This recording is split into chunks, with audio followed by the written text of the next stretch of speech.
Welcome back to Agora Digitalis, the platform for exchange among students, researchers, and today special guests from our partner universities. And I'm really happy to announce the next part of our program, the impressive list of guests. And before each presentation, I will briefly introduce that particular person. We have Professor Luca Guerrini from the Politecnico di Milano from Italy. Welcome, Luca, here on the sofa. Then we have online Alicia Devecchi from the University de Urbino in Italy. Welcome, Alicia. And we have Associate Professor Margherita Pillan.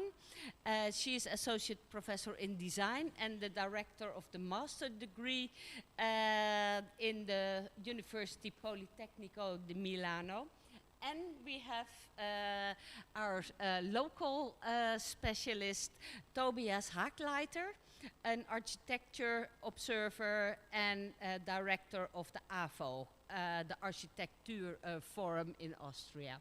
So welcome to all four of you, and welcome to all the people in the room and online.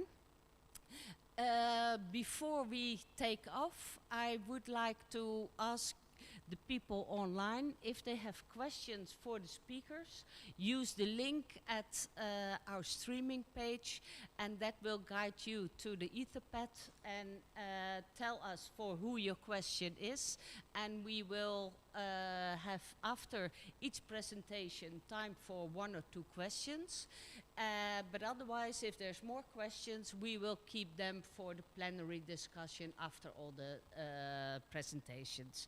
So I first would like to give the floor to Professor Luca Guerrini, Associate Professor and Dean of the PhD program in design. Huh? Former Dean. The former Dean of the PhD program in design at the Department of Design in the Politecnico di Milano. And Luca Guerrini is trained as an urban designer and worked in the field of transportation and environmental design, design for public spaces, interior design, and design for cultural heritage. A big hand for Professor Luca.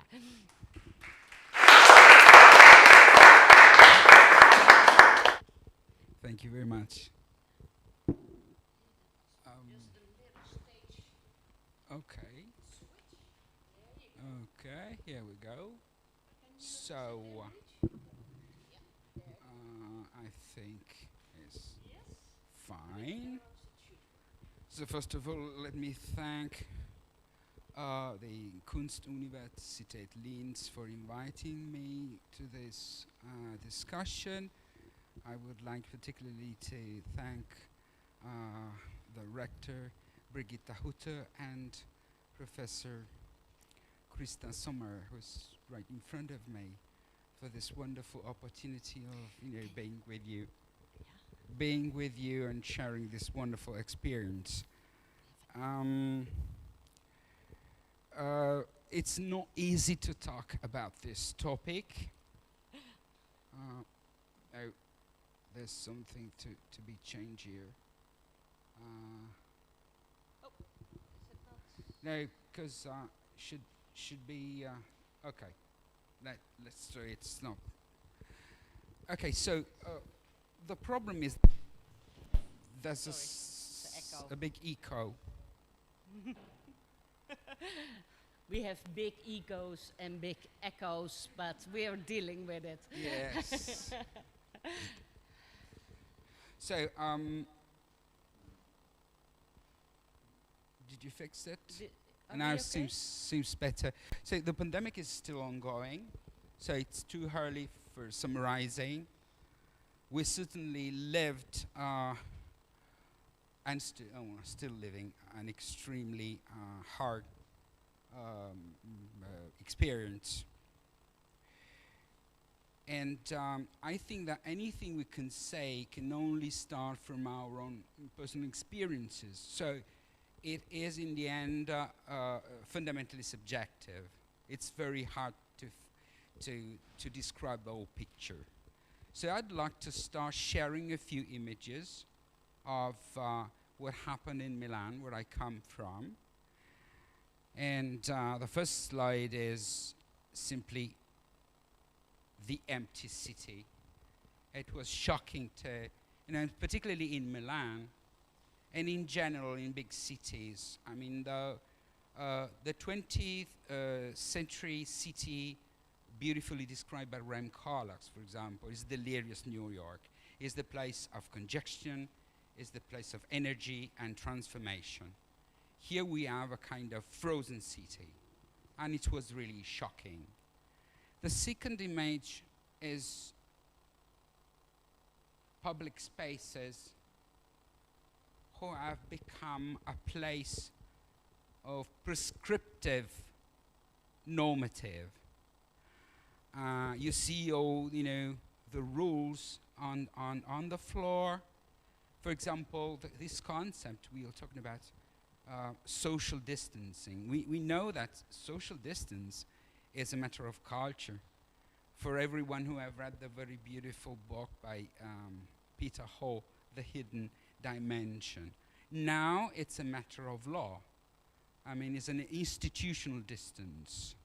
And this is another quite hard situation we're going through.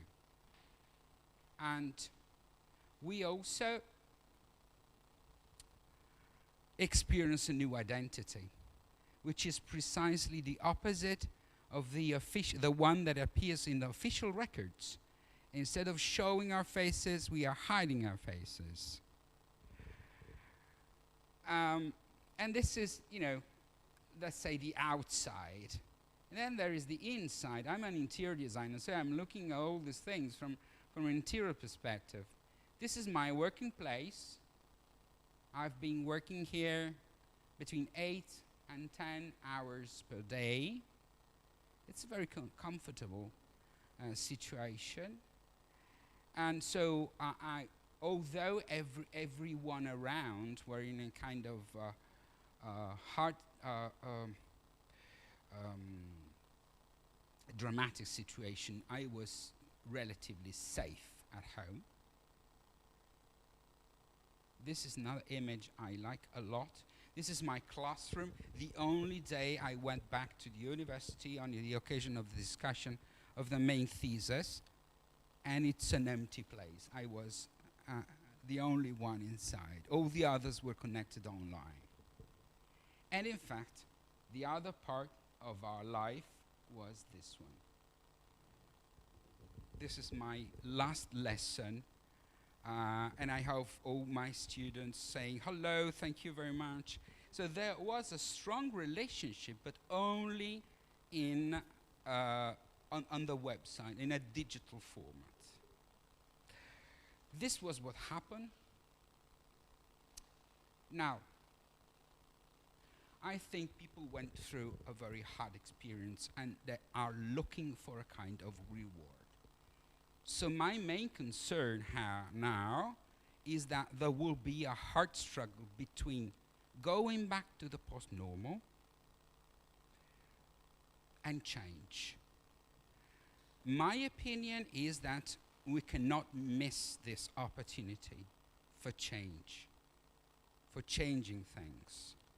So we designers, artists have to work in this direction, have to fight against the going back to the post-normal, because our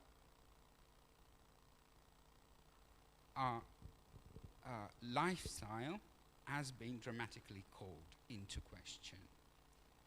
Particularly, I here state, this kind of contrast between the public, that is the place of danger, and the private, that is the place of safety. Now we have to rethink this kind of opposition. During the quarantine, we experienced home as the epicenter of change. everything was happening inside our homes, both on-site and online. It was the only place for action. So we also experienced the efficiency or inefficiency of our homes. And I would like particularly to work on that with my students. So in the near future, in my courses, in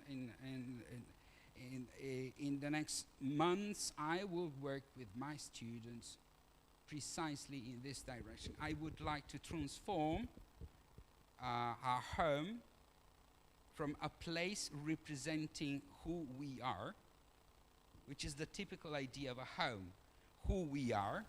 I would like to transform our homes in a place representing who we might be.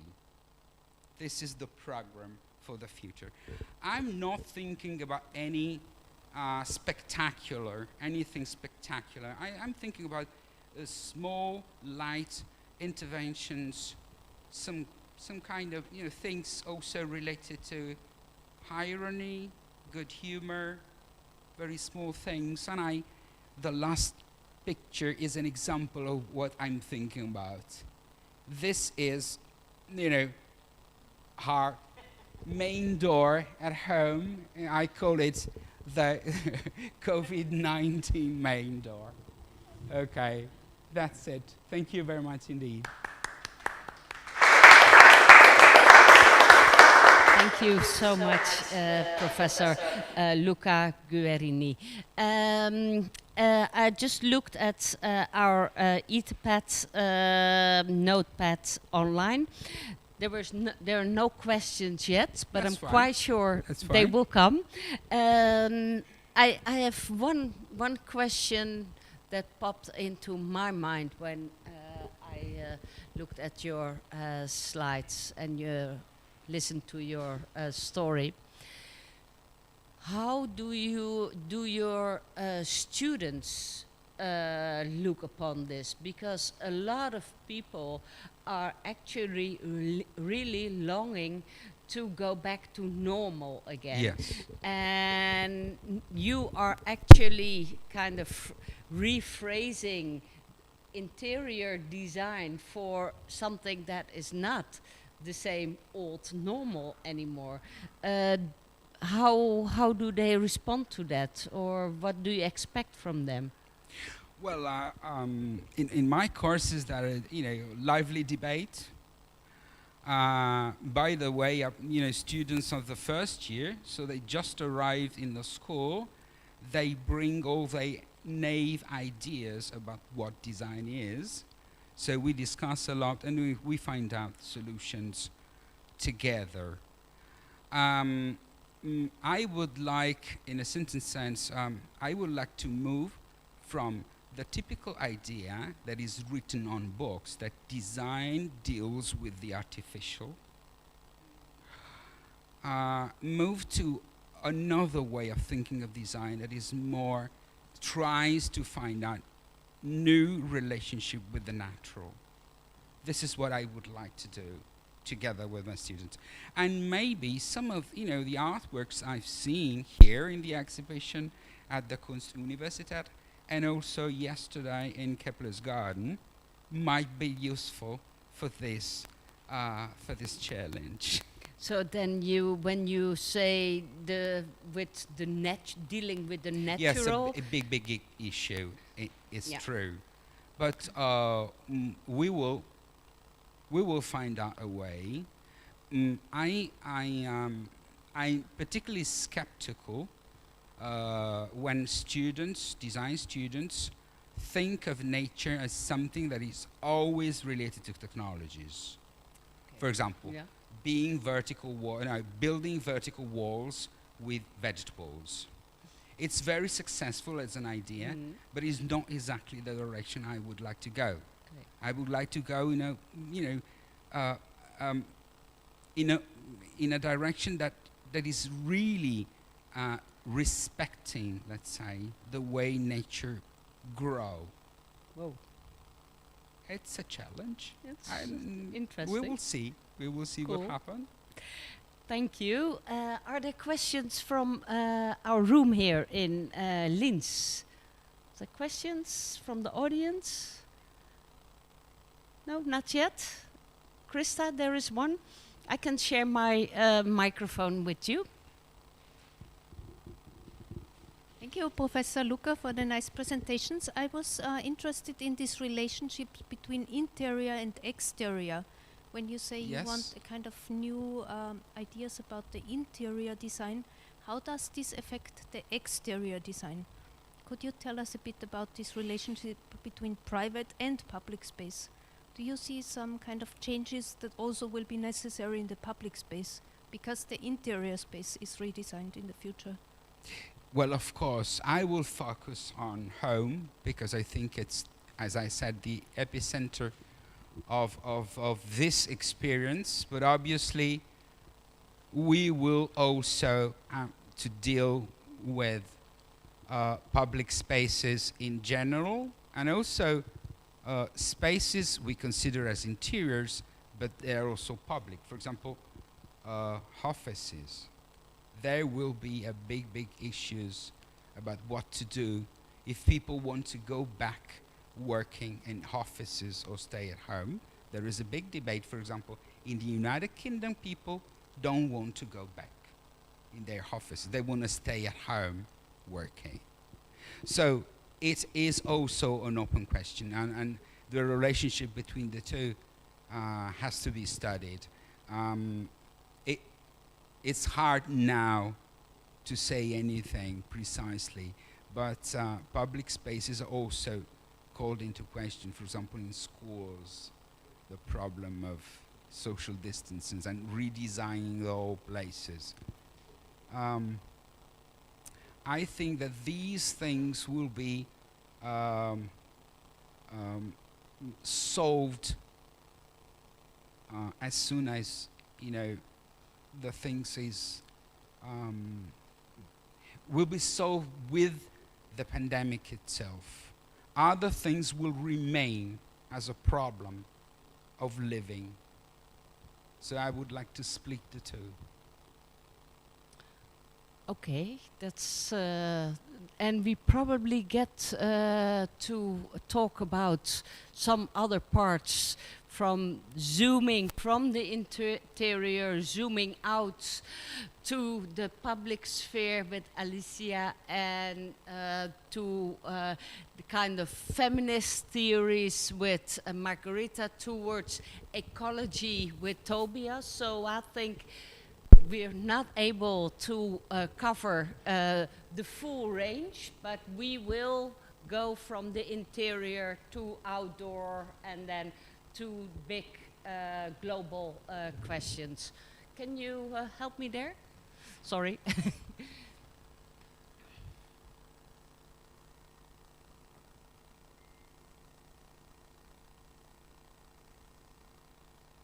So, and that brings us to our next guest. Alice Devecchi teaches contemporary art at the University di Urbino in Italy in the Department of Pure and Applied Sciences, and she's an art curator and a co-founder of Art Euro, a spin-off company of the university. And she's working in the field of conservation and restoration of cultural heritage. So a big hand for Alicia.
and art practices.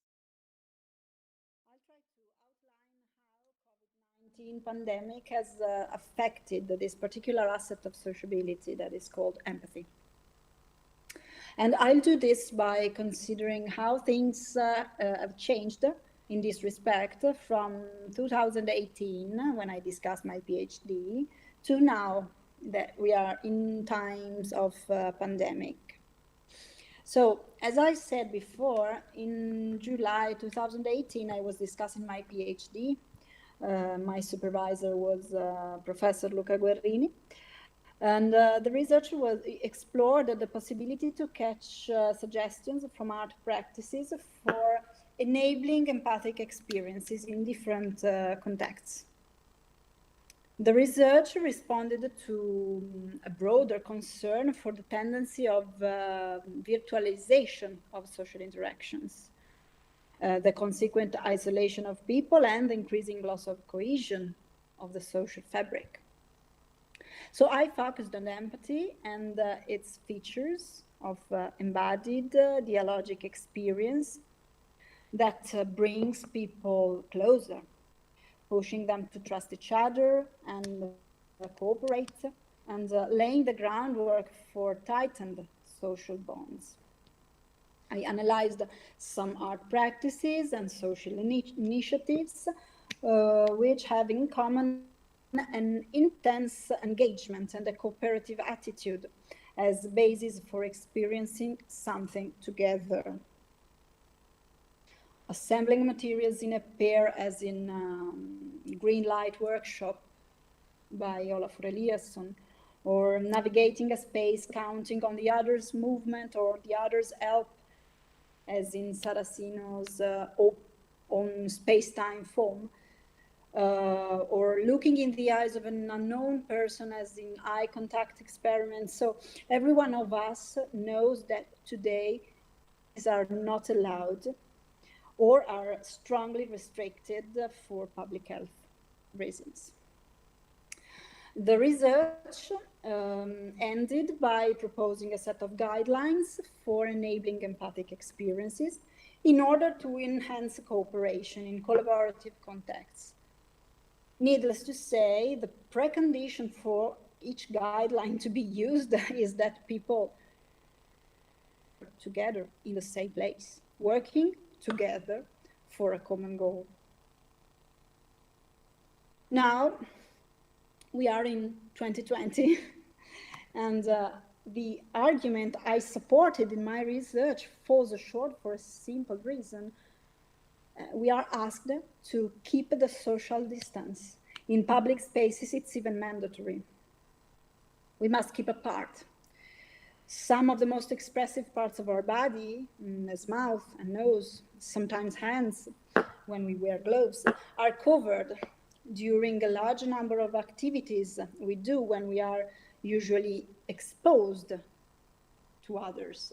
So how can we cope with this loss of physicality in experiencing our daily life and in experiencing the other presence? Among the many proposals I heard about this issue, I think that in this context, it's noteworthy Manzini's tenet about hybrid physical digital communities. With this meaning people gathering thanks to the possibilities offered by digital technologies on the basis of common interests or goals for doing something real together, solving real problems in short, acting in the reality, inside the real world.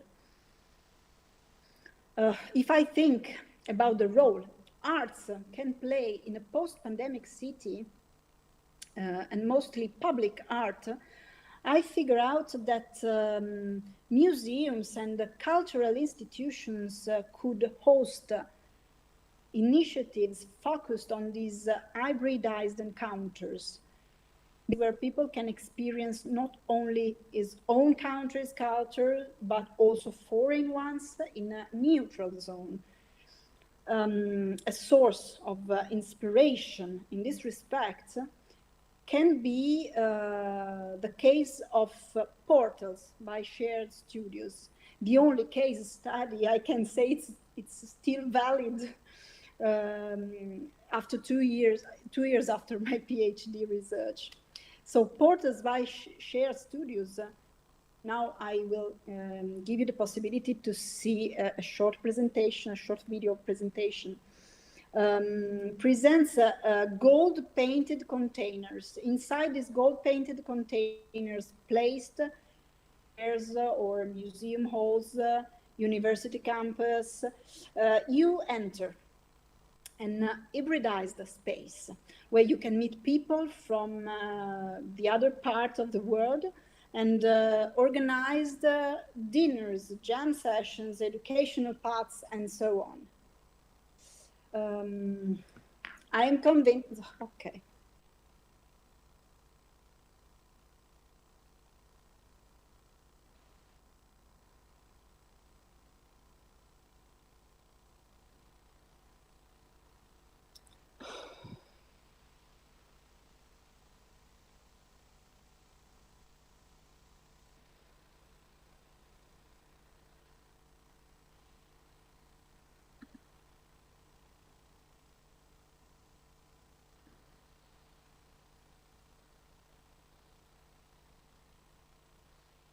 So, guys, I know that you didn't hear anything.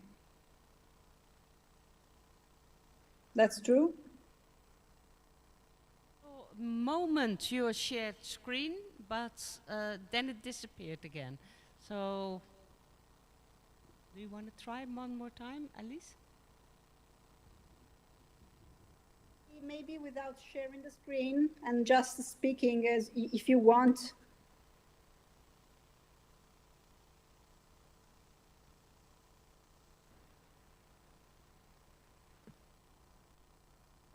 Doesn't seem to work with sharing the screen, but I think we all got the idea of the containers and meeting people and the whole concept of physicality and remote connections. So that's a very nice other angle to think about this social encounters and empathy.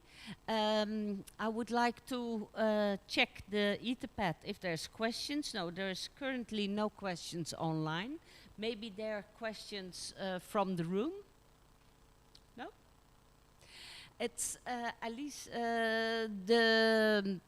the project and your interesting concept also reminds me a bit to early media art projects where they were like Maurice Benayon, who was digging a hole in the earth, where you had a shovel and earth, and then by doing so you could, as if it were, dig a tunnel to the other side of the globe, and there was somebody with a shovel and you could meet each other in between. And that's very close, I think, to the concept you're trying to share with us. Is that correct? Yes, this is correct. I'm really sorry you can't hear me, but well, maybe we can speak about this after. But indeed, these practices or proposals from artists or designers are very close to some early media art. And I think that there is now they are let's say exploring new possibilities as the technology has had a big growth. So now we are able as importers to see each other from other parts of the world in live streaming and live size. So these are all possibilities for exploring new ways of being together. Ending of your presentations. A big hand for Alice, please.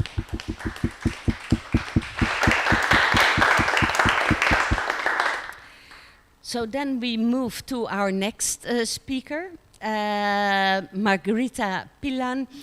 She's Associate Professor in Design, Director of the Master Degree Program in Digital and Interaction Design at the Design School of the Politecnico di Milano.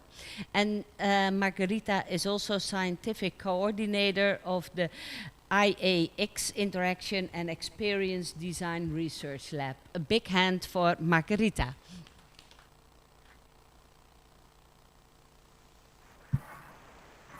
Okay, can you hear me, please? Because I cannot hear, maybe. Anyway, if you can hear me, it's okay. And then I have a couple of slides to show you, but just in case, I will show them at the end of my speech, so they will not interfere with your capability to hear. So the first thing I want to say is that I'm really sad I am not in Linz today, because I really was willing to visit the Arts Electronic events, but I spent the whole week, as most professors at Polyme in these days, to prepare the hybrid, or how they call it, a blended situation of a hybrid physical and digital teaching next week. And it was a really exhausting situation that from my point of view, it's a good representation of what several people are living in this moment. We are in some way, for several reasons, going through a change, a period of changes. Crossed with the digital transformation, stressed all our context, and obliging us to cope with unexpected situation, unpredictable, not designed situation, and we try to do what we can, as we are doing now, with fighting with the technologies not working as we wish, and so on, not interacting as we wish. I must say that I spent all my professional life in trying to reshape technologies and technology-based solutions, so to make them apt to respond to people's needs. And I have been through the user-centered studies, and now I'm through the UX design and design for experience tools and methods. But now, after this time, I begin to think that I must completely change my approach. Why? Because, first of all, I am realizing that the change is providing opportunities and challenges in an uneven way to different clusters of people. As an instance, for women, the situation produced in Italy by the COVID and the digital transformation created a very stressing situation of smart working for mothers, taking care of their children, and also taking care of their relatives.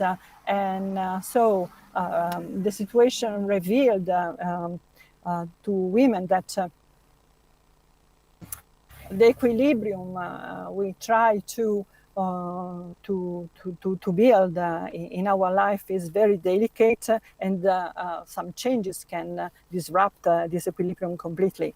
And the impact on women is very significant also from the quantitative point of view, because several women lost their job or decided to quit because it was not bearable for them anymore to deal with their family, the caregiving of relatives, and the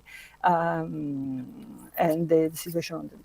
And I think, again, as a UX designer, I will dedicate the incoming semester to work with the students to understand how we should modify and reshape the professional and domestic spaces, and referring to the what my colleague Luca Guerrini was saying.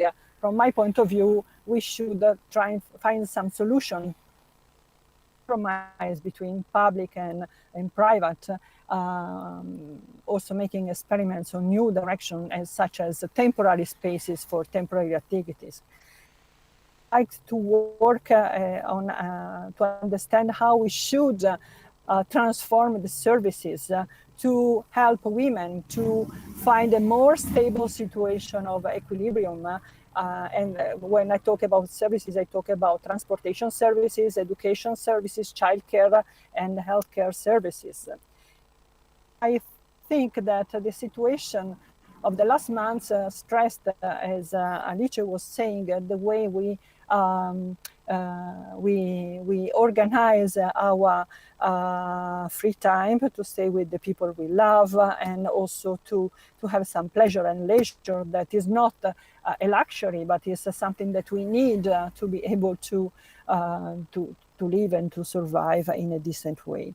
I, of course, since I recognize that we are going through a period of change, I am working in these days to update the UX design method and tools that are dedicated to make research on users, to understand how, which is the time span we can have in modeling, in understanding changes when the changes happen very quickly, because we need to have tools capable not just to recognize needs, attitudes, and opportunities, but also to understand how long these needs are going to be there, and if we must go work for temporary or for a steady solution.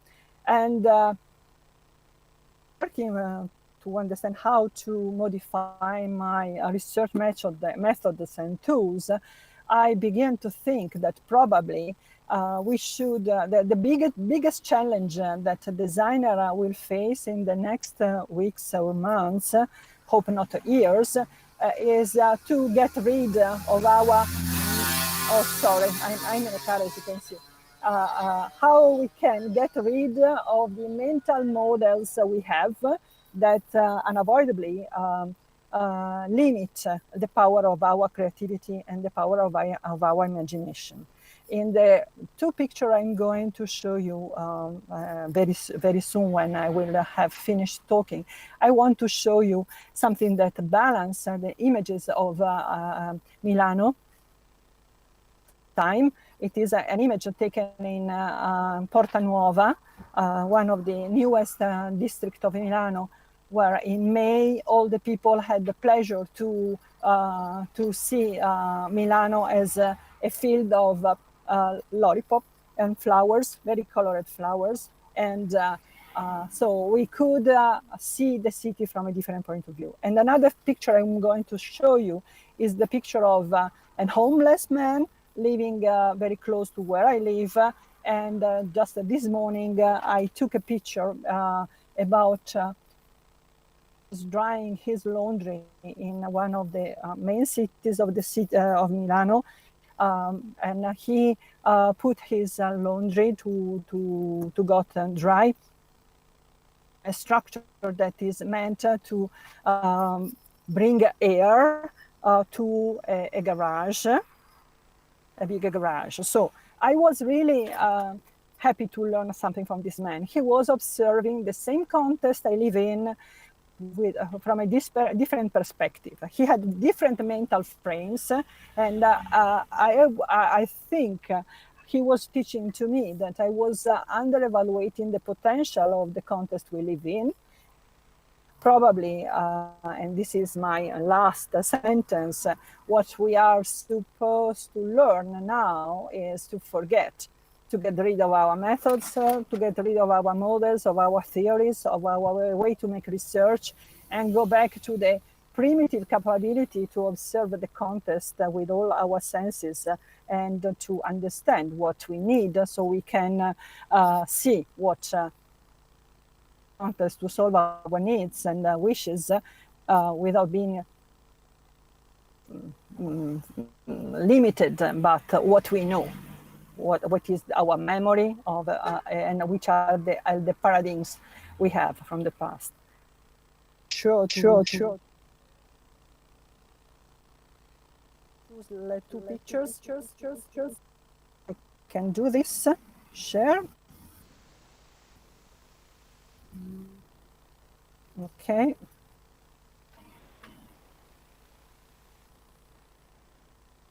Can you see? These are the flowers in Porta Nuova. And they are very, very beautiful.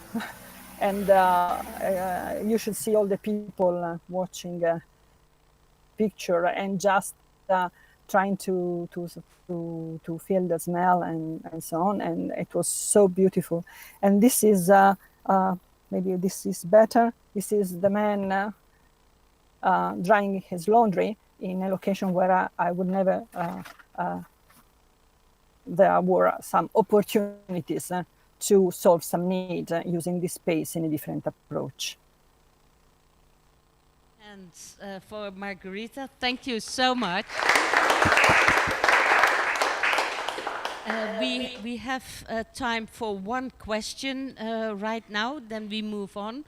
We probably will run a little bit late, but I want to give everyone the opportunity to stay in time with the presentations, and then we can see where we can run out of time.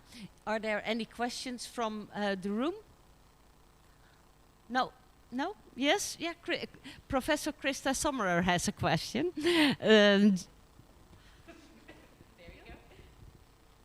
So thank you very much for your presentation. I really like what you said is like rethinking the theories and like, you know, starting afresh.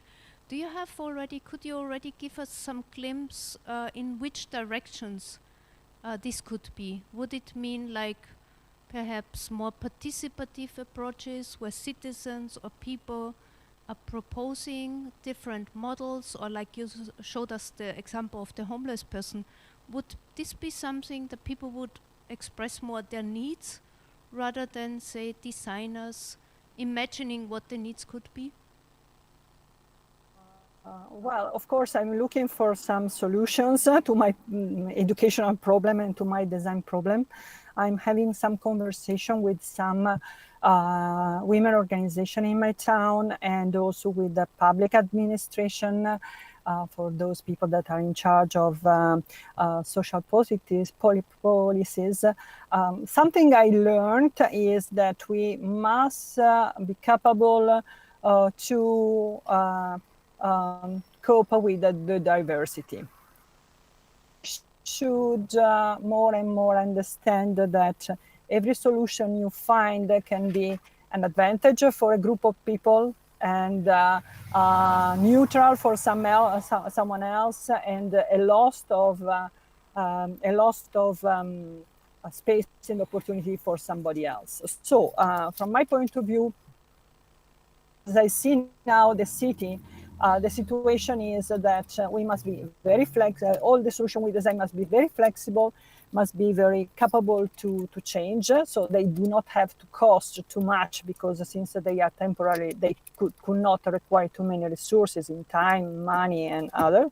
But also that we should have some tools for the conversation, the dialectics between the different cluster of people that represent the diversity of a context, and that could read your solution from a different point of view. So no solution are possible that are good for everybody, but you can always try to predict the impact of the consequences of your design choices. So I'm going to work a lot about the capability to predict the impacts. Okay, thank you so much. So we move on to our next speaker here in Linz again.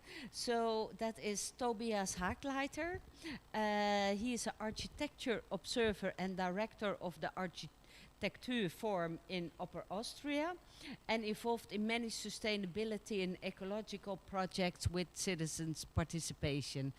And if I'm correct, you obtained your PhD here at the Art University in Linz. Also in urbanism and architecture.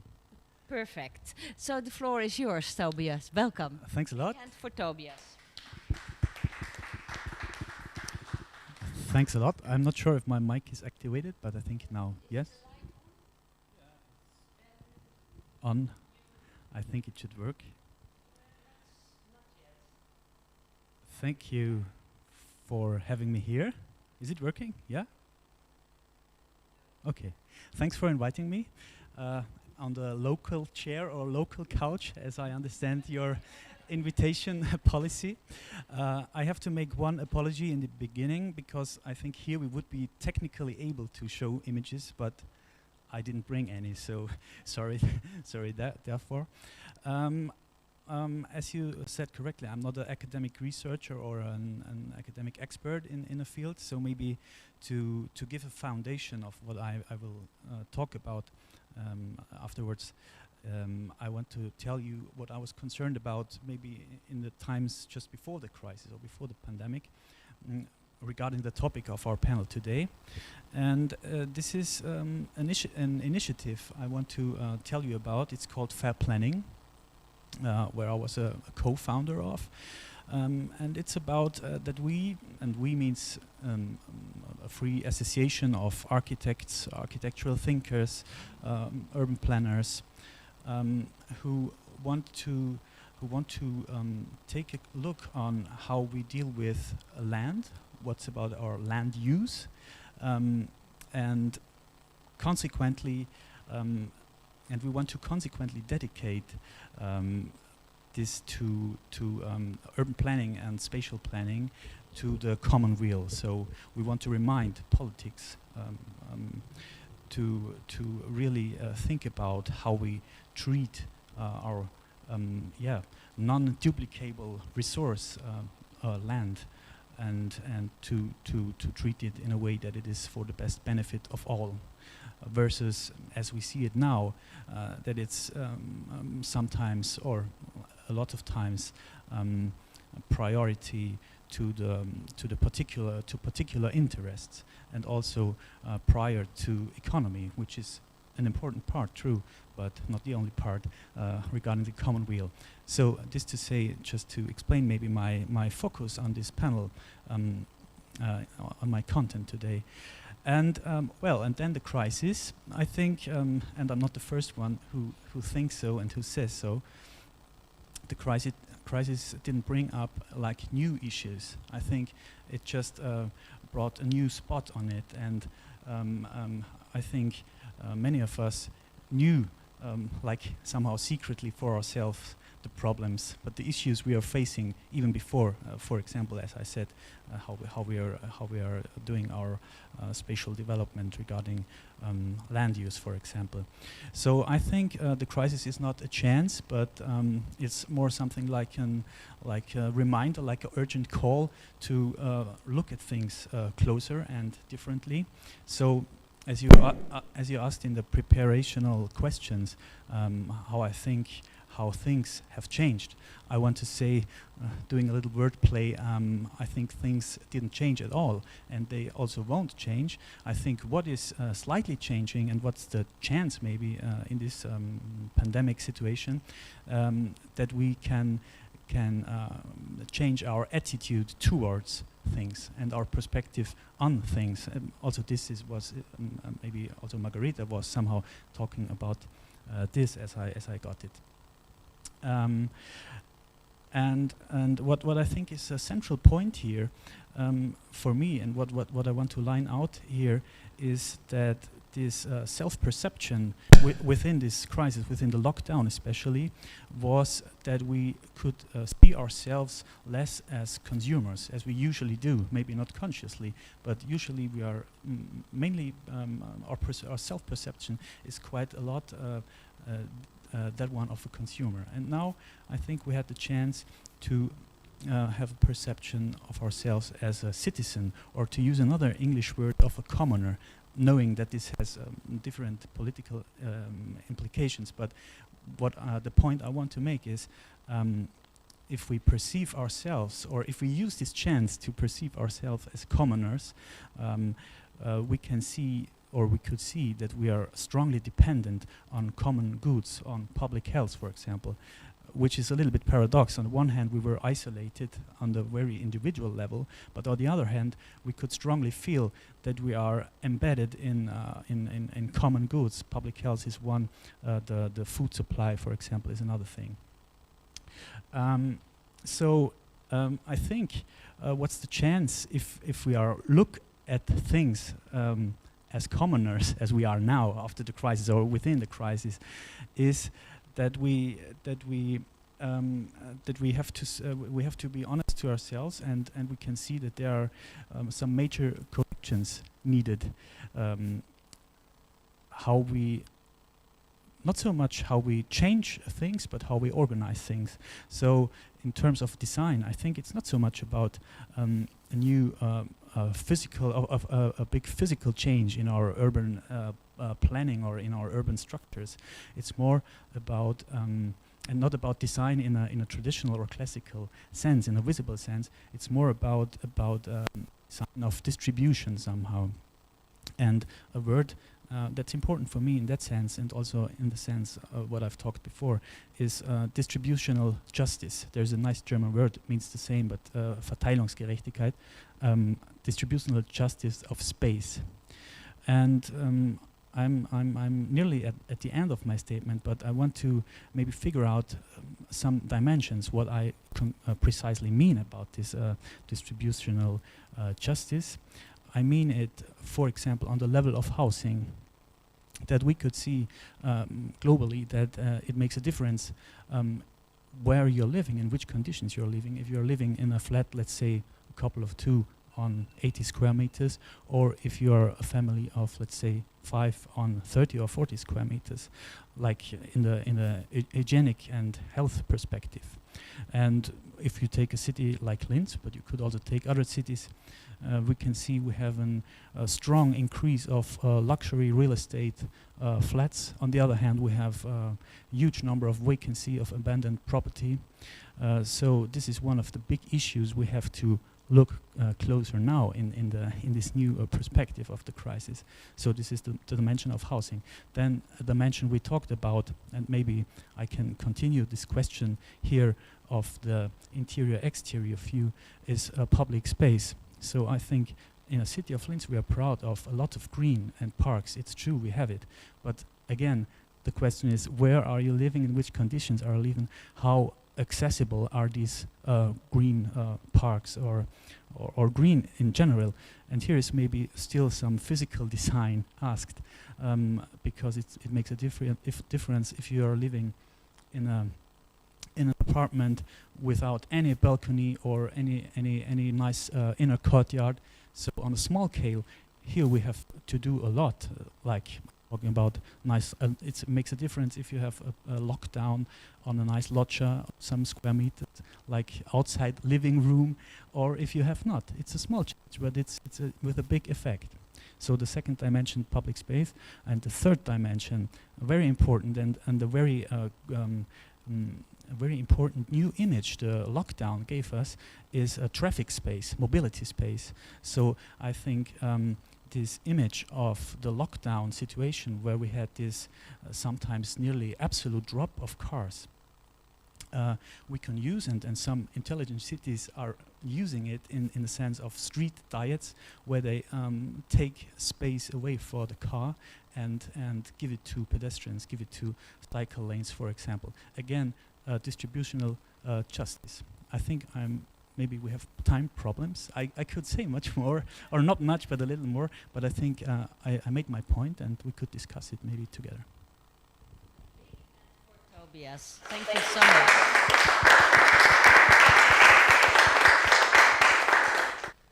So that's quite a lot to digest from all of you. Thank you so much for this very rich input. I would like to invite you to reflect on two aspects that seem to kind of travel in between your presentations, and that's about forgetting about old patterns, but also what Tobias just mentioned, changing your perspective and changing your perception rather than thinking about a changing world. Could you, for example, Margherita, react to that?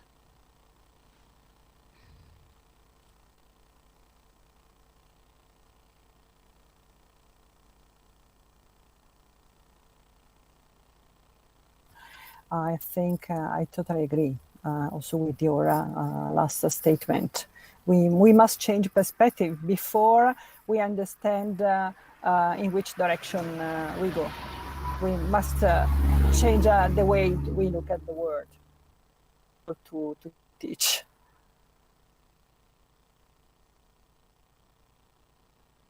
Also like to react on this, as you are also trying to challenge your students to think differently about interior design?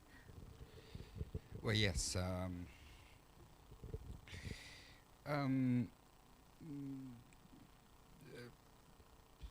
I think that we designers are sufficiently sensitive about this problem. So I do not totally agree with Margherita that we have to change our perspective as if we were looking at the world in a way that now is kind of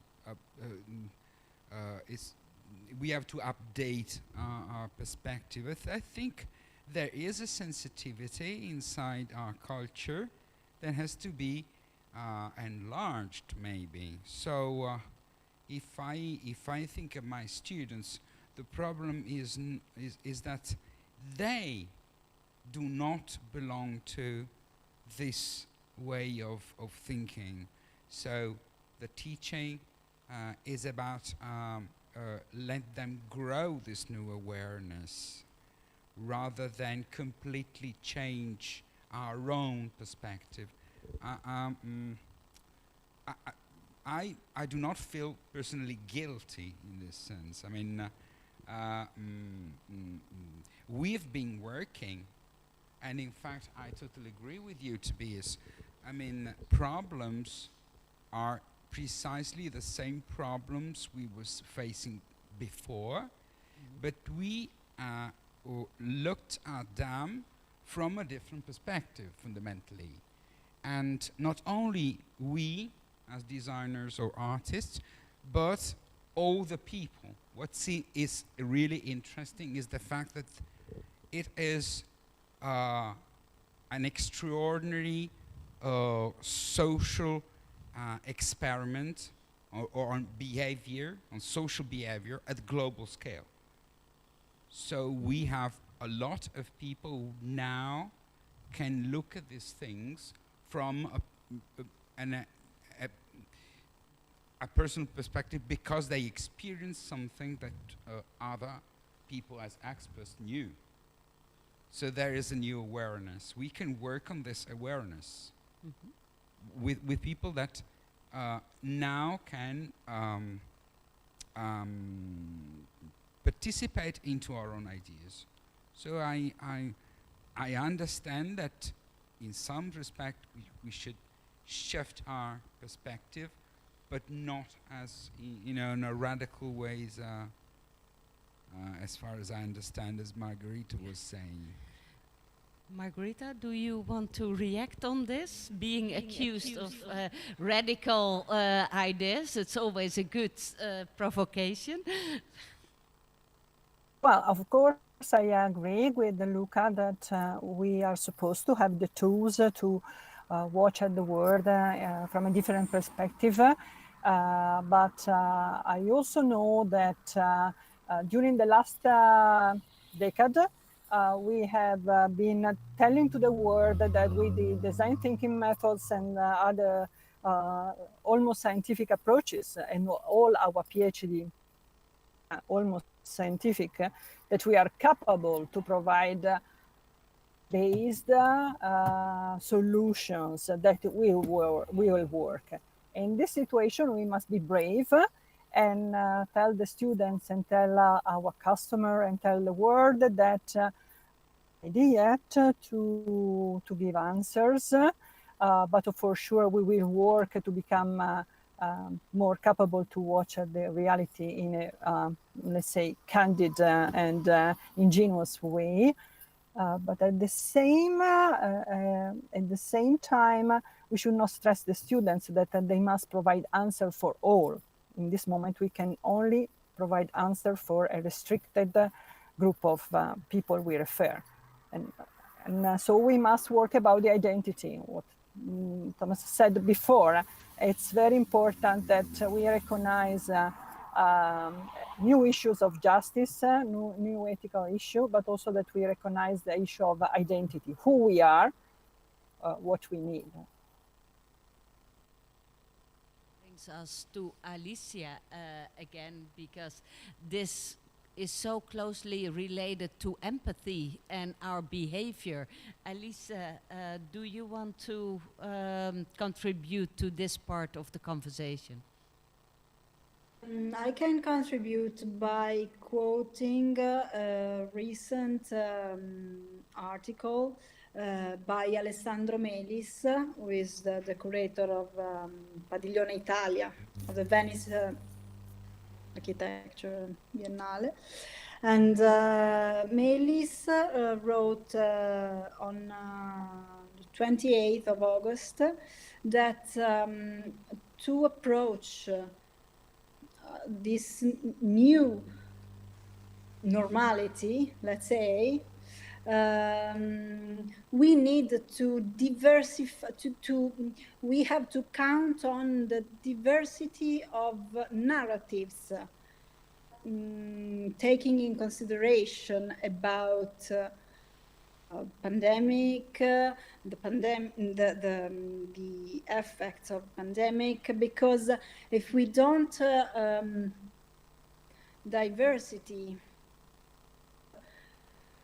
moment in this phase, can't cope with such a challenging diversified ways of approaching the reality, of approaching the effects of the pandemic, and so on. So I think that this is interesting because the empathic experience that I took in consideration during my research has very much to do with the possibility of embracing diversity in all the aspects you can imagine. So maybe we can nurture the of people living in the cities, of their points of view and perspectives, and well, I can give this contribution to you because I'm not teaching design, so I don't have solutions in this respect. That's true, but thank you anyway. That's a very nice thought. And does that Tobias also relate to this whole ideas of the commons, this diversification and personalization? Yeah, I think very much so. That I think this aspect of diversification and also distribution, dispersion, I think these are core elements of a new post-pandemic city, if you want so, but not in the sense that we are consuming more space like we did in one of the last hygienic problems we had in the cholera in the 19th century, where we started to spread the cities where there is, it's actually one of the roots of the suburbanized cities we have today. So I think this dispersion and diversification and distribution we should do now is one which is connected to density as well. Yeah. So I think, and that's maybe also the challenge in terms of design. to connect those actually paradox things. Wow. And maybe if Yeah. I am allowed to add one thing connected Sure. to this question, is that I think the crisis and the disaster, it's I think we just forgot, but actually it's the natural mode of nature, and it's also the natural mode of urban development. So I think we just forgot, and it's somehow frightening. But on the other hand, it's the fundamental sense of why we do civilization, why we do progress, is those challenges. And so maybe there's really a chance. I'm very I'm anxious to use the word chance, but maybe this is the chance to really accept again what we always accepted in history, that crisis and disaster belongs to our urban development, and could also be somehow an engine, a motor, a motivation to develop certain urban urban problems, or develop further as in space, just to say. Wow. That's a very beautiful thought to unfortunately end this panel, because we were running a little bit late, and you saw our next speaker already trying to enter our virtual space. So I would like to thank all the speakers online and physically here in the Art University of Linz. Please feel free to have an informal or very formal or more inspirational discussion with our participants who are here. And I would like to ask you to give a big hand to all four of them.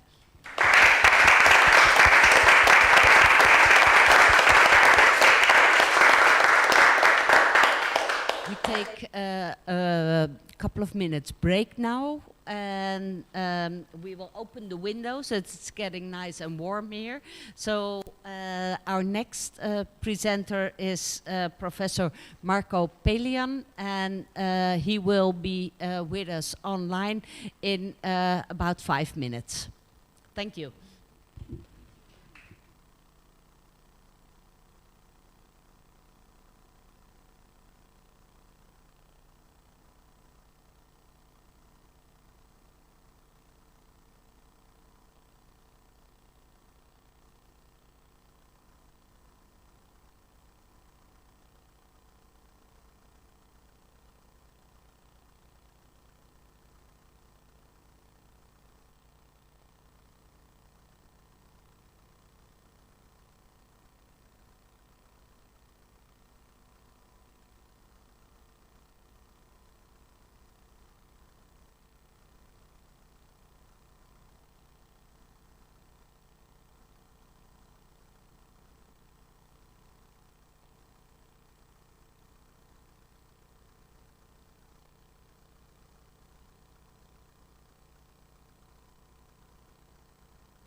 Digitalis, the platform where students, professors, and researchers share their ideas and their research. Today we have a very special guest, that's Professor Marco Pillan, and he's the chair of the Department of Media, Arts and Technology at the University California, Santa Barbara. And he is head of MADE at UCSB, Media, Arts, Design and Engineering, and that's in the transdisciplinary research landscape. And Professor Pillan is probably going to explain us what that all means. And I would like to give all a big hand to Professor Marco Pillan.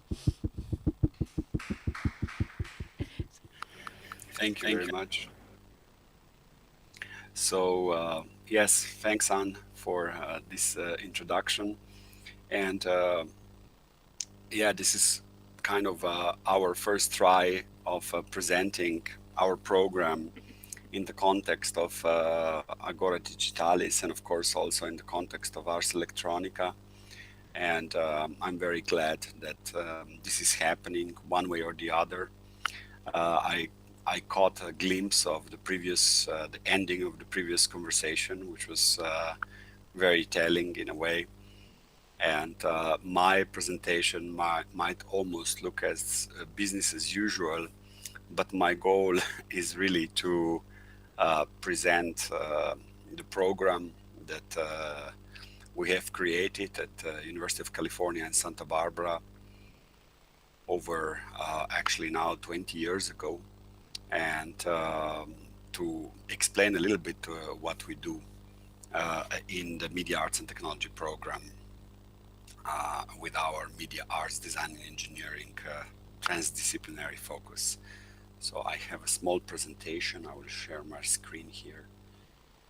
Let's see how that works.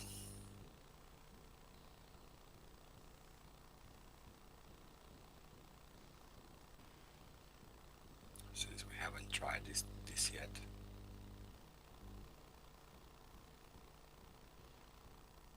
Your screen, Marco. My screen.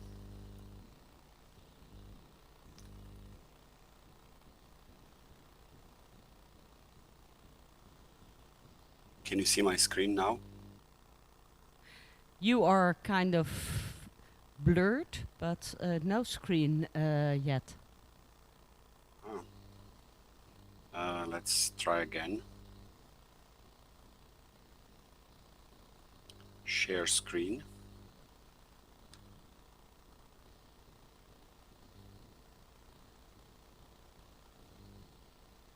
Now it should be working, right? No. Yes, it is. Yes, it is. Does this work? Yes, yes, yes, yes, yes. Okay, perfect.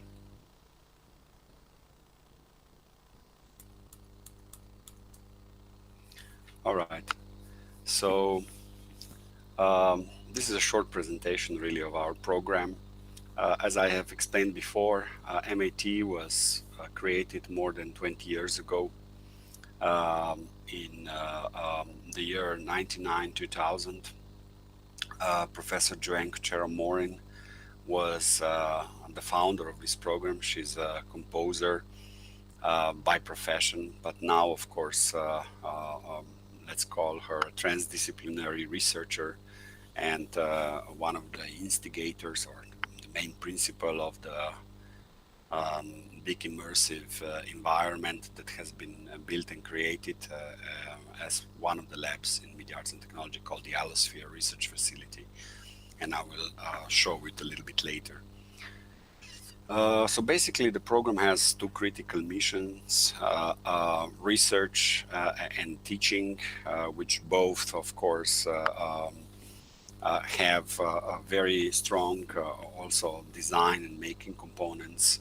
And the research output from the program is both on the artistic production side as well as engineering side. So the uniqueness of the program is that it actually resides in two colleges. That's very unique. So we are both in the College of Letters and Science at the University of California and also in the College of Engineering. So as a chair, and all my previous colleagues who are chairs, we have to correspond with two deans with very different agendas, and sometimes, not always. And that makes it for a very interesting kind of investigative platform to look at education in general, how it functions and how it also doesn't, right? In this kind of context, especially when we are talking about practices that lie between arts, engineering, science, and technology, which MIT is definitely the case with MIT. And being in Santa Barbara, of course, not being in Los Angeles, like our colleagues at UCLA, we're a little bit more invisible on that level. But that's also kind of a feature in many ways, because a lot of the things that are happening in MIT, as you will see later, have quite strong reverberations on all levels. And some of the research that is being currently conducted there is extremely interesting. We are located in the California Nanosystems Institute building, not unlike actually, again, the Art Science Center at UCLA, with whom we are, of course, great colleagues and collaborate many times. But we are a transdisciplinary program. Not so just media design focused, but also there's an extremely strong engineering focus. And our colleagues are also computer scientists that teach in the program, mechanical engineers, materials engineers, also physicists. And of course, we have also artists and media artists and composers. So, and that's already going on for 20 years. And we are, of course, not doing it because it's easy, but because it's hard. So the interesting thing about our program is that it's vertically integrated. So really, we have, even in the curriculum, the ability to start really from the ideation to execution on all levels and in different media. And that's really what is happening. And we have actual proper labs where this work is actually being conducted, and I'll show them to you later. With software design, of course, hardware and instrumentation design, and we also produce prototypes, finalized works through our expertise in media arts, museum, and product development. So really, as artists, we have the ability, I would call it an uncanny ability, to sometimes create a lot out of very little. Yeah? And when this not clashes, but synergistically connects with the approaches in engineering, where already proof of concepts are enough, not finalized works, there's a very interesting interaction there that needs to be explored. And one of the things that the program still lacks at the moment is a much larger component of a critical reflection. So we don't have a lot of colleagues within the program that are writers about what we are actually doing. So we write ourselves, some more, some less. But that's kind of something that I, as chair, see as a potential, definitely future development, even though as a program we are very interdisciplinary. So we have colleagues from all around campus actually joining us. So the expertise in the program is really ranges widely. We'll see we do, very classical things that could have a home in the 8K room any day. So big data processing, visualization, and also learning systems through that. We do a lot of projects like that. My colleague, Luca Guerrini, who's also a media artist, is started this whole database strain of our work. And his experimental visualization lab is, in my opinion, one of the very, very strong facilities globally that is dealing in this kind of matters. As a matter of fact, we have just in the last 2 years partnered with our brand school of environmental science, and we will specifically with the new program there, which is a master's in environmental data science. As you can imagine, it's a hot topic, very important one, and we are actually responsible for all the data visualization part of the curriculum there. So that's kind of an interesting connection within the campus. This is part of a project that actually was also presented yesterday in one of the gardens. It's actually based on Kepler's Somnium. It's called Somnium. And I saw that there's another project with the same title, but this is the work that I have done with 2 artist colleagues, 2 of our former students. Now, when we were doing it, we had a residency at the SETI Institute, which also I just read the press release, partnered with Ars Electronica for a future residency, so a joint residency. Well, we have been one of the early artists working as residents at SETI, and did this exoplanetary exploration Somnium project. You will see some of the instruments we built before. A lot of things in MIT are happening also in the immersive visual audio environments for exploration side.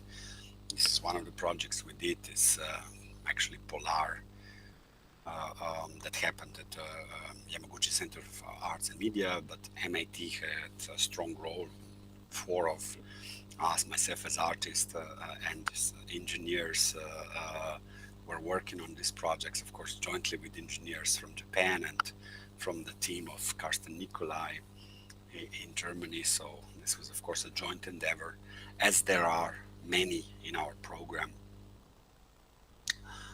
This is the Allosphere Research Facility. It's one of the largest immersive installations, instruments in the world of its kind. It's a kind of 2 hemispheres put together, and it's equipped with also immersive sound. And all of the software for the Allosphere is actually open source. It's called AlloCore, and it's basically available as a general public license for this kind of experimental multi-screen works. I think at the moment it has 16 projectors and 56 channels of sound, and a lot of work is research work is being conducted in the Allosphere, both on the side of just immersive media arts works, sound and visuals, but also as an instrument for exploration of data, specifically microscopy, material science related work at the moment. So a lot of interesting stuff is happening there. One of our younger labs is dealing with haptics. It's called Retouch. It's led by my colleague Jon Wiesel, and he's one of the leading haptics engineers in the world, also an artist, and we are dealing a lot in that lab. A lot of really advanced haptics work is happening. Actually, this year, the Best Paper Award in the Haptics Conference came from that lab, as well as the best artwork at SIGGRAPH came also, not from that lab, but from our program, but related to work in the lab too. So, even though this is an extremely strange year, as we all know, MIT has had a very, very successful year in terms of presence, visibility, and so on. And haptics, the Retouch Lab is also dealing with soft robotics. So a lot of soft robotics work is being conducted there. Kind of skin level robotics, everything, all the robotics that doesn't have really any rigid parts. So organic soft robotics, it's a field in itself. The newest lab that we have is led by my colleague, Dr. Jennifer Jacobs, who is actually leading the Expressive Computation Lab. it's a new lab that we have just established, and she's of course dealing with computational design, computational fabrication, and design of tools for artists, both on the software and on the hardware side. And this year, again, also quite successful in gathering, despite all of the difficulties, National Science Foundation funding for actually a very, very interesting project dealing with computational crafts. You see some of this work here. It's a collaborative work. In my lab, we do a lot, of course, things that are connected also to my own research. Situational awareness displays like these. We do sensor network. Marco, sorry to interrupt you, but your slide seems to have an issue. Can you leave the full screen, because we lost you. Yeah, there we go. That's Now we are there again. Okay, thank you. Okay. Thank you. When did you lose me? Some slides back, but we try to, I don't know exactly because I cannot see the feed, but now we are again on the right track. So I'll try to catch up with you afterwards, okay? Okay, sounds good. So one of the, as I said in my labs, we do, of course, sensor networks, environmental sensing. These were projects that we did for sensing in the Arctic environment and mapping in the Arctic environment. We also, of course, deal with unmanned systems, autonomous systems.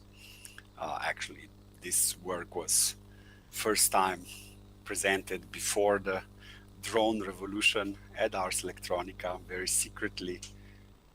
In 2007, we did a flight from the area of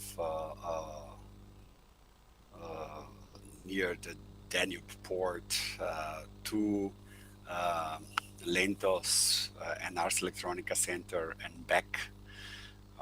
In those years, this was very quietly performed because nobody was supposed to know that we are actually flying as part of our project that we did in that year when I was a featured artist at Ars Electronica. But we built a lot of course, autonomous systems. Some macro lab work is continuing within our program.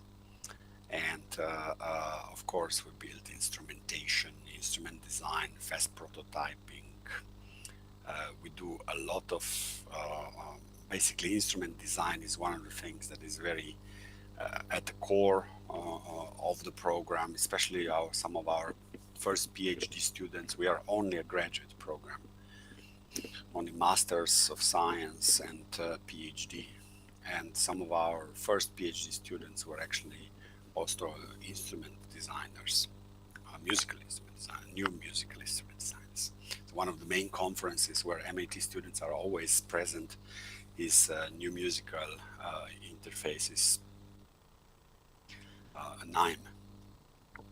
So quickly, the labs, I will now try to share another screen. Let's see how this works, because for hopefully, okay, let's see. Firefox. It's a very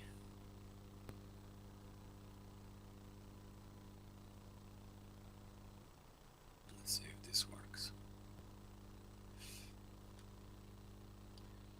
Can you let me know if you see this on the screen? It says Allosphere, because I don't have any feedback what do you see or not? We cannot see the other screen yet. We are still at the MET facilities sheet from the previous presentation. Okay. Switch this on.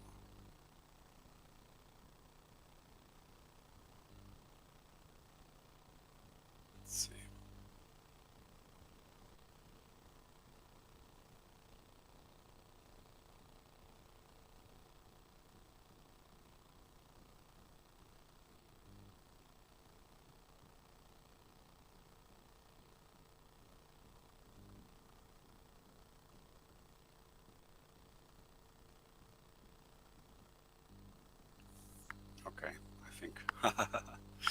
Beautiful.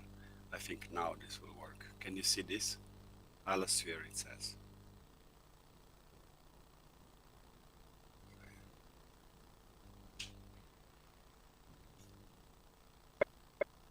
But not yes, we do.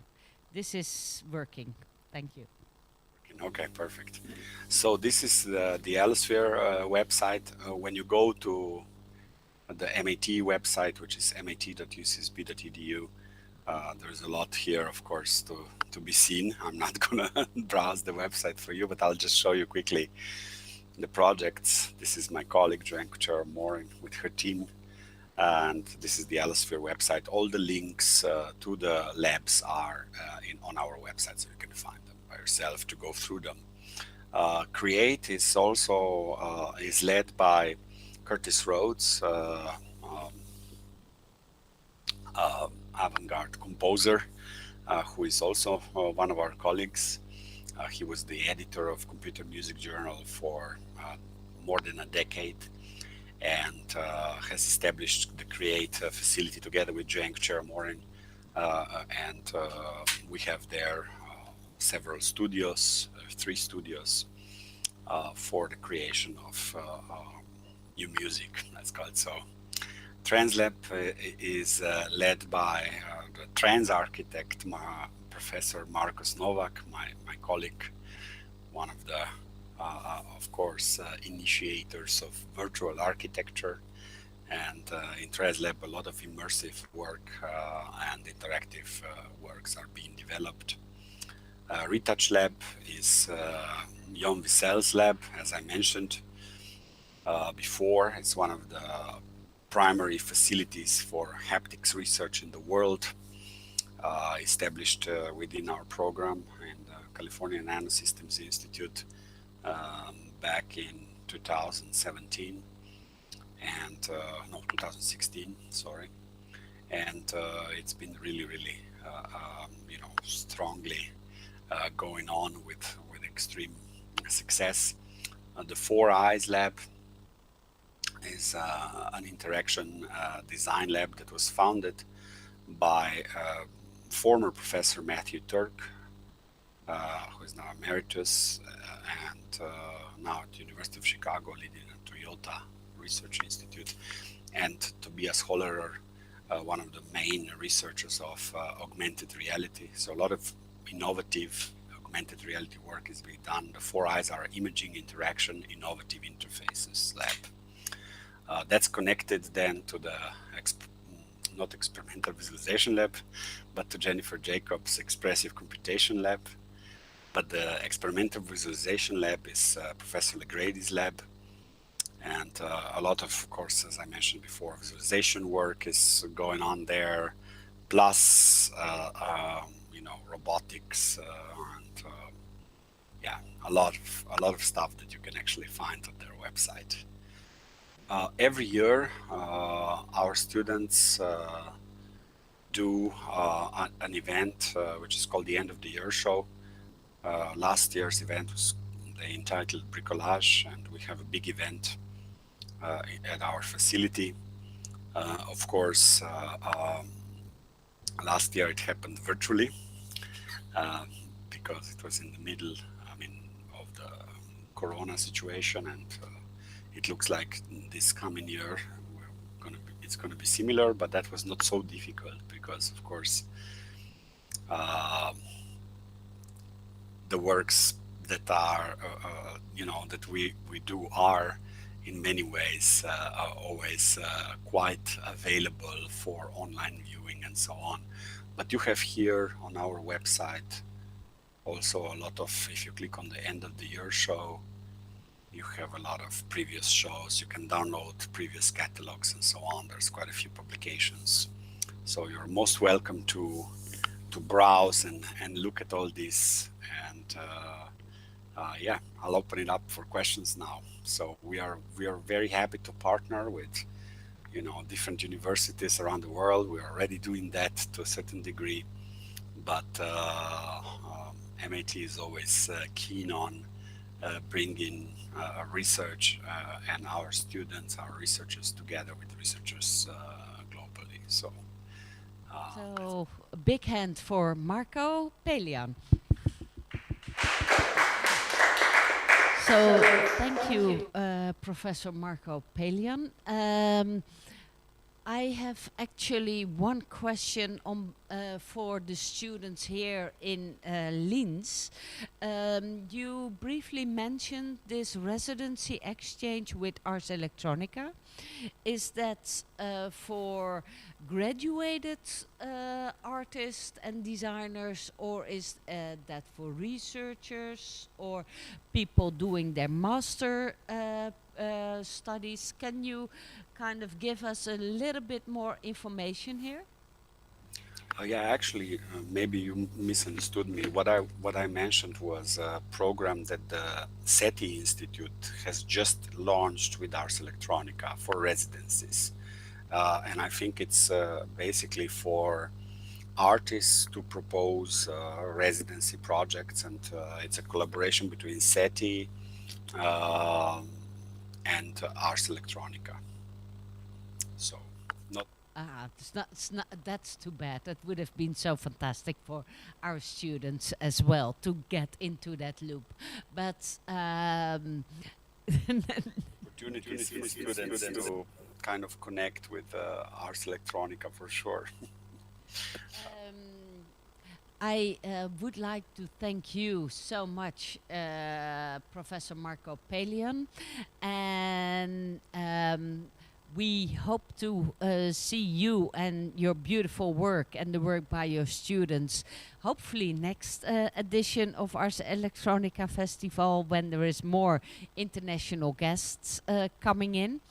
And I would like to ask you to share your PowerPoint or your slides with Carla, so she can make sure that they will be available in case the beginning of your presentation was not totally smoothly working. And then we will try to fix that whatsoever and make up for that kind of first part. Thanks again, and take care, and hope to see you soon. Bye bye. Bye bye. Take care.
Welcome back at Agora Digitalis, the platform at the Art and Design University in Linz.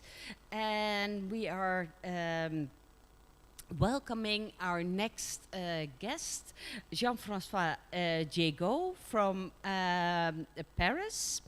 And Jean-François Diegaud is a PhD artist, researcher, and associate professor at the Faculty of Arts at University Paris 8.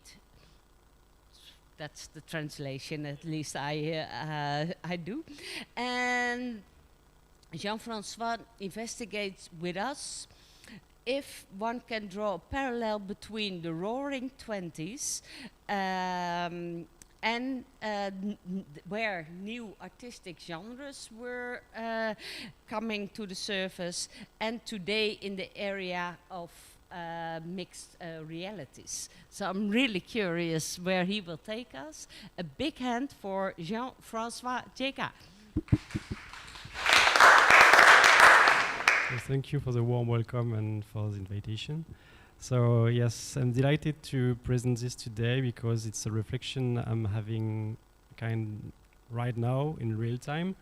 So I hope you can also help me maybe today to add more fresh ideas on this concept. In fact, the idea came at the beginning of this new year. Usually you send emails to your friends and colleagues to say, hey, Happy New Year.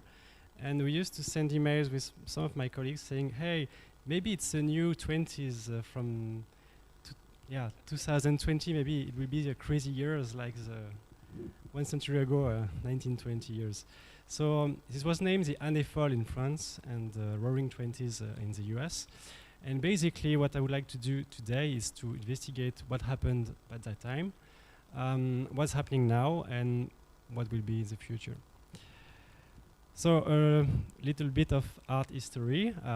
This was the Roaring Twenties. It was a decade where it was just after the First World War. So thankfully it was an economic prosperity in Western societies mostly. It was named Roaring Twenties in the US and Anne Nigten in France, and it was very present in Paris. And it has a very strong artistic, social, and cultural dynamism. To detail a bit more, what happened by that time is many new kind of spectacles, music and dance, with emergence of cabarets, music hall, jazz, blues, ragtime, swing, lots of festive dancing, singing, spectacles, so very, very active show. Architecture and interior design also changed a bit with urbanization and town planning. Art Deco came and was born also with international style, new furniture, new design. And fashion as well changed a lot. It was new cause of femininity, emancipation of women. Also, there was what we called La Garçonne, which were Coco Chanel and Colette, who looked like boys in a way. So it was a blurry frontier between what is masculine and feminine fashion. In the fine arts, we have emergence of artistic movements such as surrealism. And in cinema also many things changed, because in the Europe the cinema was stopped because of the First World War. But by that time in the US there was a huge rise of cinema in Los Angeles, and the big studios arrived, Charlie Chaplin as well, and it creates a full new way of doing cinema. So recent movie called The Great Gatsby, maybe you have seen it, is showing the effervency of this time. And in that movie, there is this question, this phrase, you can't repeat the past. So let's see if it's possible to repeat the past. So we're gonna sum up what happened by that time. So in fact, it's a decade where the codes were broke. It was very festive and lots of new dance and music, and new art movements appeared. Now let's go to today, and to have a look of our time, I decide to think about what if we could dream about a post-pandemic world in comparison with the post-war world, and what does it change in the emergence in the arts, because now we have some rules about physical distance. We sometimes wish to escape from dark reality, and can we connect back all together? This is the main question I have today.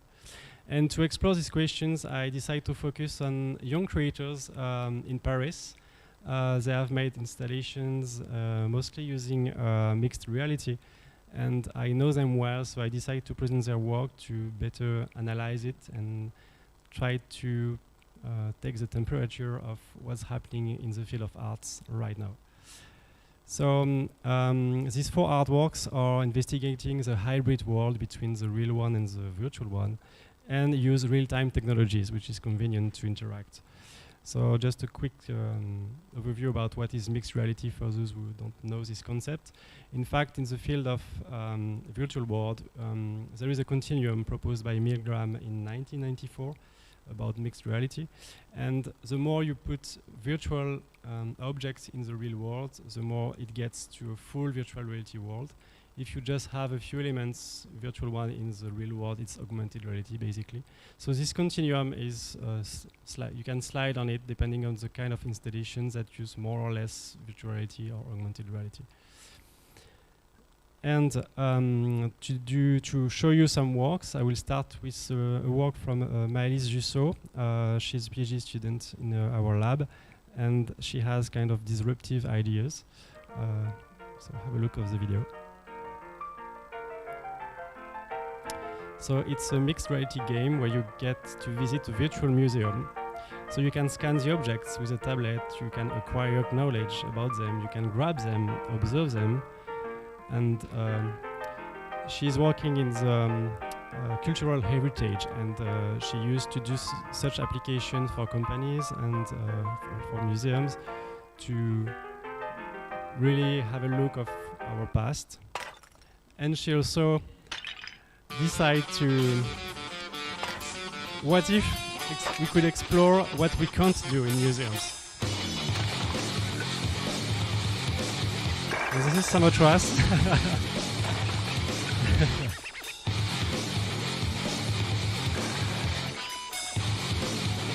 So this project is open source, so you can download it. It's available online. And she made it, I think, in February this year. Just before the lockdown. So you can basically do everything you can't do usually in a museum. And in fact, she's also asking herself, maybe it's also another way to give access to new audience, or maybe you will be more curious to grab some objects you won't usually look at. So I think it's a very clever idea from her. In another way, there is the virtual reality installation from Aurélien Duval, who is present here, and he's showing this installation at the Wild State exhibition. Aurélien felt a bit oppressed during the lockdown and tried to seek ways to be in a more relieved mood. So he creates this installation using virtual reality, when you have to basically grab spheres of light and you have to bring them to pedestals. And when you do that, the world around you starts to switch from dark to bright. And it has an aesthetics effect while you are immersed, which you feel less oppressed. And this is exactly what he was looking for. So you can try it until tomorrow evening if you're present at Linz. And for me, it's showing literally what was the oppression during that dark period in France, because you had the 2 months lockdown. And so he designed the whole city and the whole effects himself, and in a very short time. I think it's 2 weeks project, so it's very short to design a full virtual reality system. So let's move to augmented reality. So this project is named Sharky Sharky by Laura Lespiga and Yuna Jung. They are here as well, so I'm happy they could come. So they consider that life under the sea is very different from life on land, and it's very not easy to dive, and especially when you're not close to the sea or locked down as well. So they have created this installation in January and continue to update it during the lockdown. And so it's an experience that immerses the users into an interactive aquatic environment. When you move the tablet, you can detect surfaces around you and gradually fill them up with aquatic fauna and flora. So you can observe fishes, turtles, sharks. You can touch the screen, you can add seashells. Yeah, so basically you can explore the world around you, and you can also interact with other humans that are present in the room, because these humans are doing bubbles.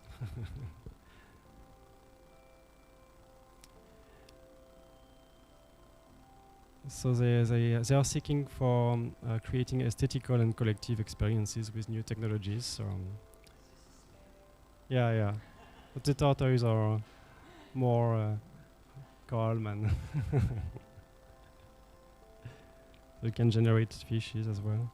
So you can try it as well in the Agora Digitalis exhibition. And the third installation I'd like to show you is actually an interactive performance presented by Vicky Mihaloupoulou, who is also around, there. So it's an interactive digital performance on social media, because she was working on the work of Samuel Beckett, Happy Days. And the lockdown happened in France, so she has to change the way the setup will take place, and maybe to make a connection not only with the audience, which was the first idea to interact with the audience in the room, but also to connect with online audience. So it's a hybrid performance mixing social medias, real audience, and performer. So everything happens in real time, and so you can send message to her over Facebook, and the message happens on stage, and she can also play with that matter. So it's a way to have a collective interaction. And actually, when we look at these 4 installations, this is different hashtags I extract from them. I think that they show we can get wild a bit, which is necessary now. It's hybridizing worlds. You can take fresh air, but wearing a virtual reality headset, which is a paradox. But you can get inside a very open world, whereas this kind of system are usually very, let's say, close to you, and you can't breathe, but you can now imagine experiences that allow that.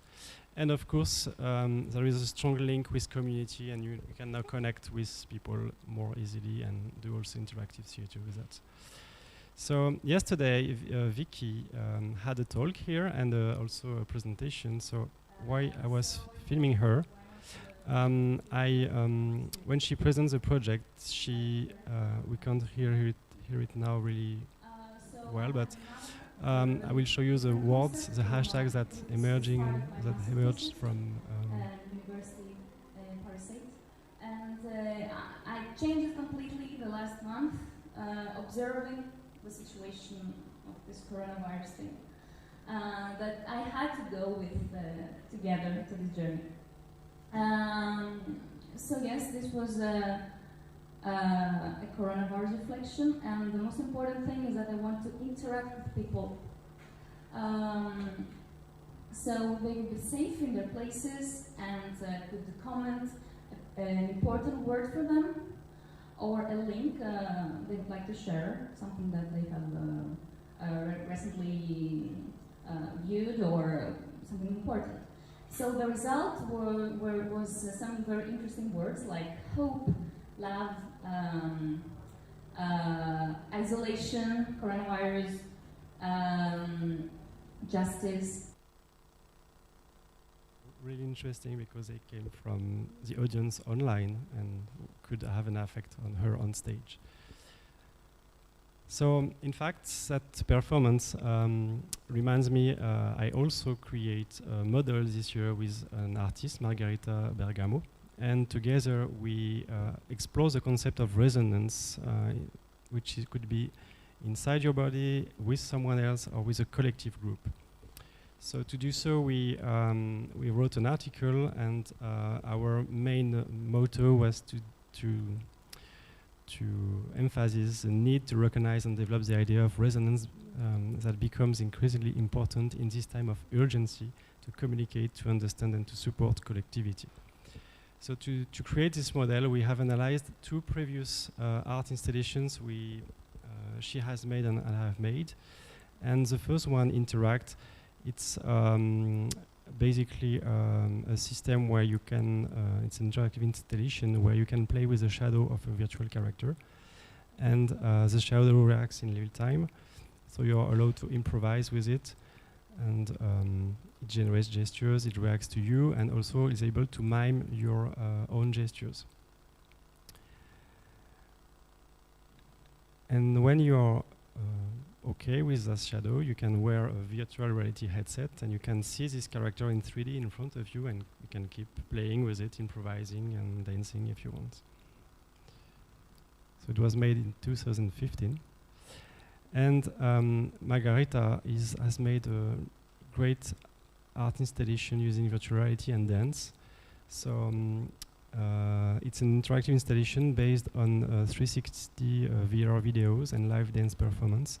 So the participants are wearing standalone VR headsets and they are guided by the dancers. So the live dancers are the link between the participants and the VR videos and the rest of the audience outside.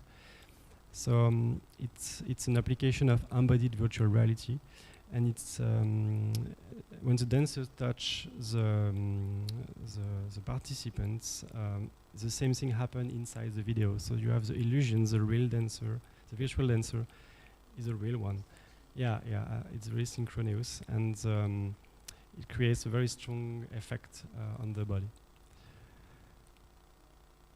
And to analyze these two setups, we decided to do this kind of very simple model where you have the spectator wearing the VR headset, you have the virtual performer, you have the audience around you, and we isolate 3 different layers of resonance. So the first one is the inter-resonance.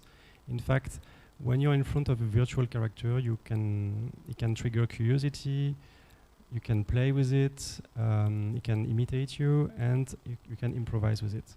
So we call that the inter-resonance between you and the virtual performer.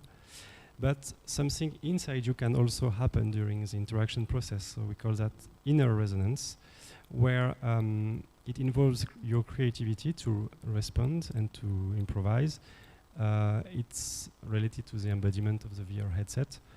And it's working only if you're present and if you accept to let go a bit. And the third layer of collective resonance, in fact, involves the audience around who can be curious about what's happening and would like maybe to try, can engage. Maybe motor contagion will be triggered, and the idea is to gather together. So this is the 3 main aspects of this model: inner, inter, and collective resonance. So to sum up, if I combine what I have analyzed from the artists and what we have extract from our theoretical model, I have this huge map of hashtags, and I just extract those one to kind of qualify and quantify what's happening right now. So if I go back to my chronology, we are now in 2020, but if we look back in the 1920, we had this breaking the code, festive dance, new art movements, and now we maybe want to get wild a bit. We are in the era of hybrid experience. Community is more important than ever. We need to breathe, and we have to resonate at the different levels. So my question is, for the future, what we could dreaming about, and my answer is let's keep dreaming collectively.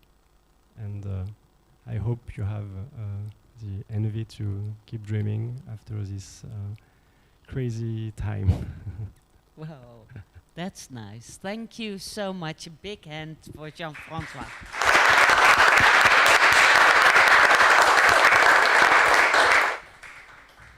Of course, I have many questions about this interesting theory, but we have actually several of the artists, all of them here, and I would like to ask them, I'm coming over with the microphone in a second, and will ask you to reflect upon it. Is the previous slide? Does that appeal to you? Do you feel like inspired or challenged, or is the pressure too big? Be honest, but can you feel the same excitement as Jean-François showed us from the Roaring 20s, but then in today's framework? Oops. Please tell your name first, then we know which artwork we can connect to you. So I'm Aurélien Duval, I'm in the project Light, and I completely agree with this, and I think we have to create tools to have the artists to enable the artists to make things together, and yes, and the artists and with the people, with the spectators as well, the visitors in the exhibitions, and yeah, continue making tools to enable that. Yeah, absolutely, yes. Great. Maybe you can pass the microphone to Vicky, or one of your colleagues. My name is Vicky Michalopoulou. I think this is a reflection of reality now. So I'm in reality, I believe. So it totally, I'm totally engaged to that.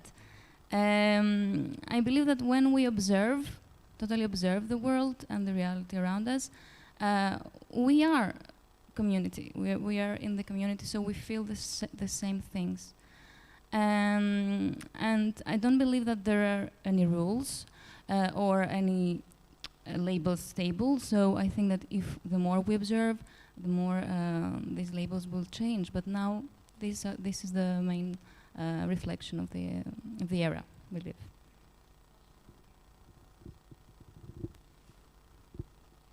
Hello, my name is Hyuna Jung. I participated in the artwork Sharky, and I kind of like the conclusion that he made at the end, the keep dreaming collectively, because now we have a technology to immerse in the dreaming fantastic world, and we all want to find some kind of community even inside the VR or AR thing. So we always look for a human contact even in the dreaming fantastic world, and I think we should keep dreaming.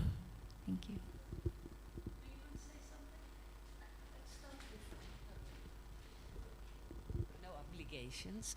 So thank you. I had one kind of personal question for you as well. It's like, what does it mean for you to be a professor and a teacher for your students in this kind of interesting, roaring 2020 times?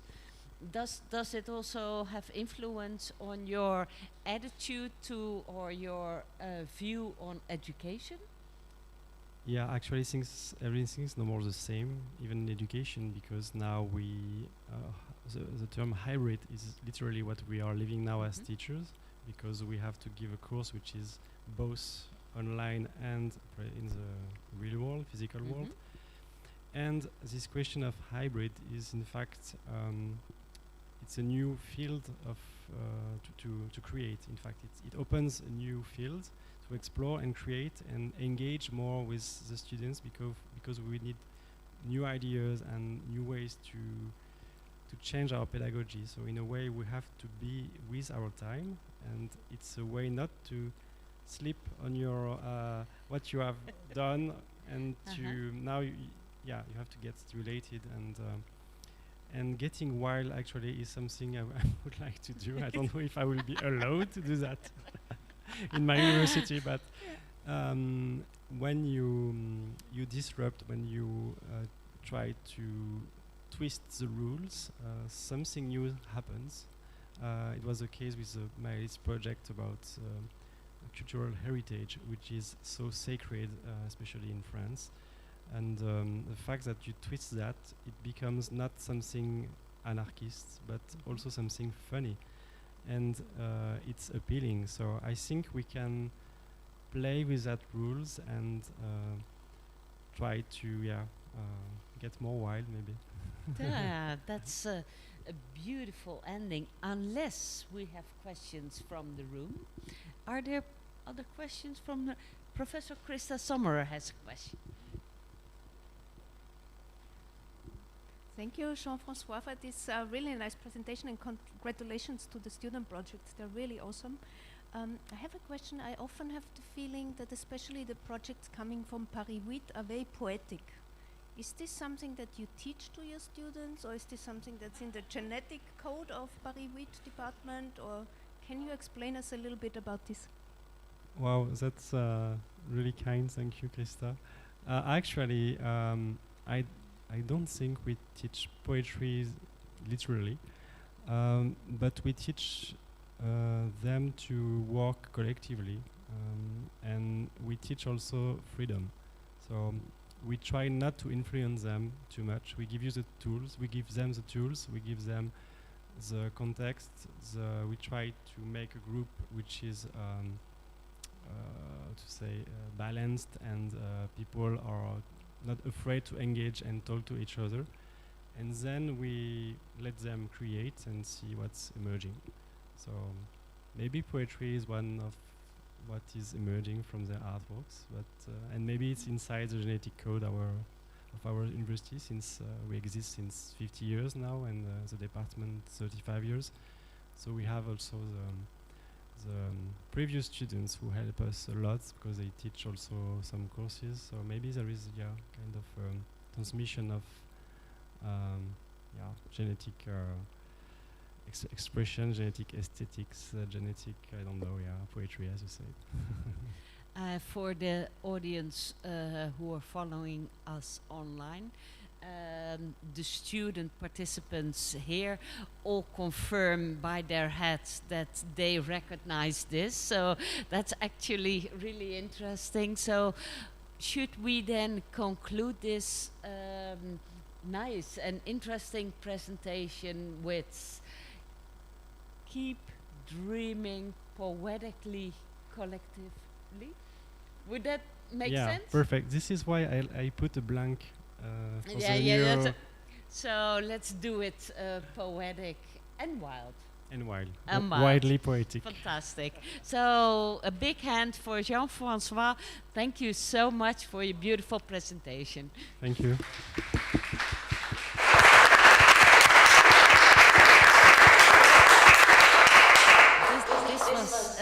It's for the Agora Digitalis afternoon.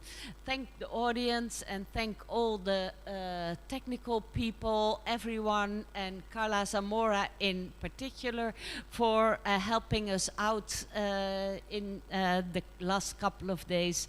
For those who are interested, we have a workshop with Leonardo taking place here from 5 o'clock onwards. If it's full or if it's fully booked, you can also still join us online, I believe. So just try to get a hold of us. And further on, the audience online, please visit the artworks mentioned, and people who are around in Linz, feel free to drop by at Hauptplatz, at the Splash, and at the exhibition at the Art University in Linz to see all those inspiring works by the students and researchers. Thank you so much.